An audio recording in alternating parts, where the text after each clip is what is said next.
Hello friends, कैसे हैं आप सब। मेरे चैनल में आपका फिर से बहुत बहुत स्वागत है। हमेशा की तरह आज फिर मैं आपके लिए कुछ छोटी सी टिप्स लेकर आ गई हूँ। आई होप आपके लिए यूजफुल रहेंगी। चलिए देर न करते हुए आज की वीडियो शुरू कर लेते हैं अपनी पहली टिप से। चलिए फ्रेंड, मेरी पहली टिप होने वाली है सब्जियों को लेकर। दोस्तों, जब भी हम मार्केट से इस तरीके से पॉलिथीन में सब्जियां लेकर आते हैं तो हम अक्सर क्या करते हैं कि गिठा बंद करके लेकर आते हैं ताकि हमारी सब्जियां गिरे ना। लेकिन कई बार क्या होता है कि गिठा इतनी ज़्यादा टाइट बंद हो जाती है, जब हमें इसे सब्जियों को निकालना पड़ता है तो हमसे जो है गिठा खुलती नहीं है, जिसके कारण हमें क्या होता है, हमें कई बार पॉलिथीन को फाड़ना पड़ता है, जिससे कि हमारे पॉलिथीन की वेस्टेज होती है। तो आपको मैं बहुत ही बढ़िया ट्रिक बताने वाली हूँ जिसकी मदद से आप बहुत ही आसानी से पॉलिथीन में लगी गिठा को खोल सकते हैं। उसके लिए आपने क्या करना है, इसके दोनों एंड्स लेने हैं और हमें उसको इस तरीके से ट्विस्ट कर देना है।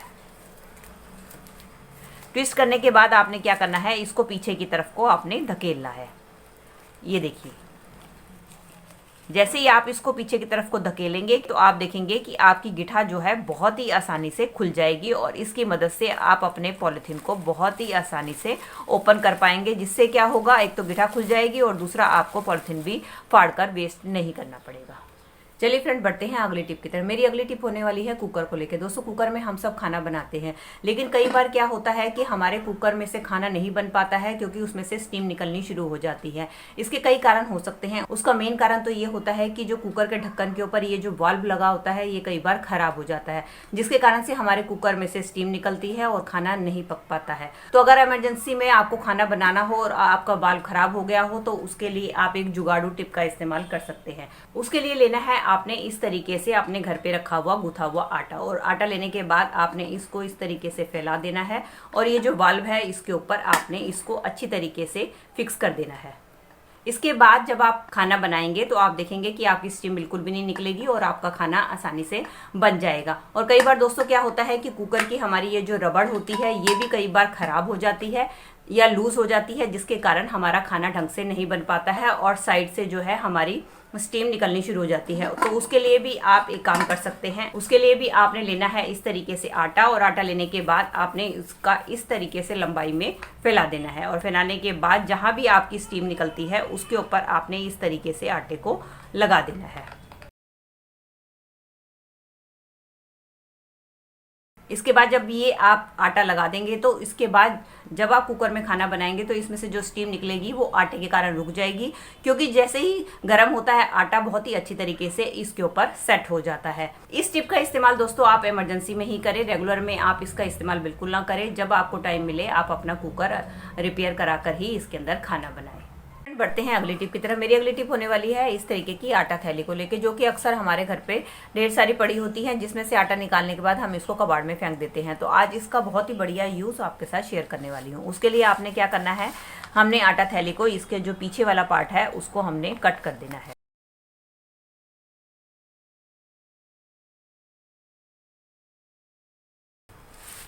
और इसी के बाद अब हमें क्या करना है, इसको साइड से भी कट कर देना है। कट करने के बाद ये हमारा एक चौरस सा पीस बनकर तैयार हो जाता है। अब इसका इस्तेमाल आप कैसे कर सकते हैं दोस्तों, कई बार क्या होता है जब भी हम अपने किचन स्लैब के ऊपर इस तरीके से रोटी बनाते हैं तो आपने देखा है रोटी बनाते वक्त ढेर सारा आटा जो है हमारी स्लैब के ऊपर गिर जाता है, जिसके कारण हमारी आटे की तो वेस्टेज होती है और साथ साथ हमारा स्लैब भी गंदा होता है, जिसको साफ करने में हमारा काफी सारा टाइम खराब हो जाता है। तो आप क्या कर सकते हैं, जब भी आप रोटी बनाए तो आप अपने स्लैब के ऊपर इस तरीके से आटा थैली को बिछा सकते हैं और इसके बाद जब भी आप रोटी बनाएंगे जो भी आटा गिरेगा आपके इस थैली के ऊपर गिरेगा तो उस आटे का भी आप दोबारा से रीयूज कर सकते हैं। तो इसके ऊपर जो आटा गिरेगा उसको आप फिर से अपने खाने में यूज कर सकते हैं, चाहे तो आप उसको किसी और तरीके से यूज भी कर सकती हैं।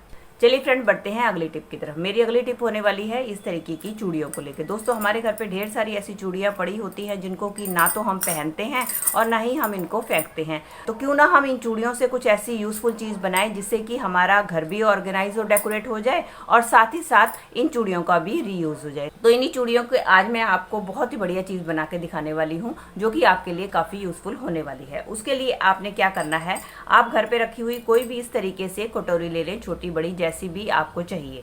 तो हमें क्या करना है, इस तरीके से कटोरी को उल्टा कर लेना है और उसके बाद आपने एक लेनी है इसमें से मोटी चूड़ी या कंगन जो कि आप पहनते नहीं है। तो मेरे पास ये कंगन पड़ा था, इसका मैं इस्तेमाल कर रही हूँ। इस तरीके से इसके ऊपर की साइड पे हमने कंगन को रख देना है और इसके बाद जो बाकी की चूड़ियां हैं इसको हमने इसके साथ इसके साथ हमें इस तरीके से लगाते जाना है। ये देखिए, जिस तरीके से मैंने चूड़ियों को इसके साथ एडजस्ट कर लिया है, ऐसे ही आपने इसके साथ एडजस्ट करना है। अब इन चूड़ियों को हमें आपस में जोड़ना है। इसको जोड़ने के लिए आप या तो ग्लू का इस्तेमाल कर सकते हैं, लेकिन मेरे पास ये बच्चों की टेप पड़ी थी, मैं इसका इस्तेमाल कर रही हूँ इनको जोड़ने के लिए। अब हम क्या करेंगे कि इसको इसी शेप में हमें आपस में जोड़ना है। तो ये मैंने ले ली है 2 चूड़ियाँ, इसको मैं इस तरीके से आपस में जोड़ लूँगी।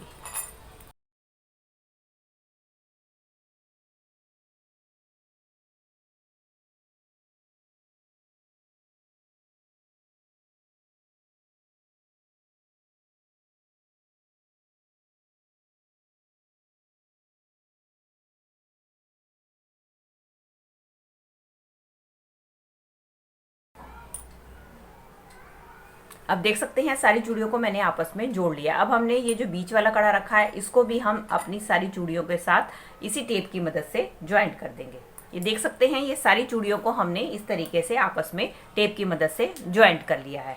अब हमें क्या करना है, इसकी थोड़ी सी हाइट बढ़ाने के लिए आप ले लें कोई भी 2 चूड़ियाँ। ये देखिए, मैंने 2 चूड़ियाँ ली है, इसको मैंने ग्लू की मदद से आपस में चिपका लिया। अब हम क्या करेंगे, इसको हमने ग्लू की मदद से इसके ऊपर चिपका देना है।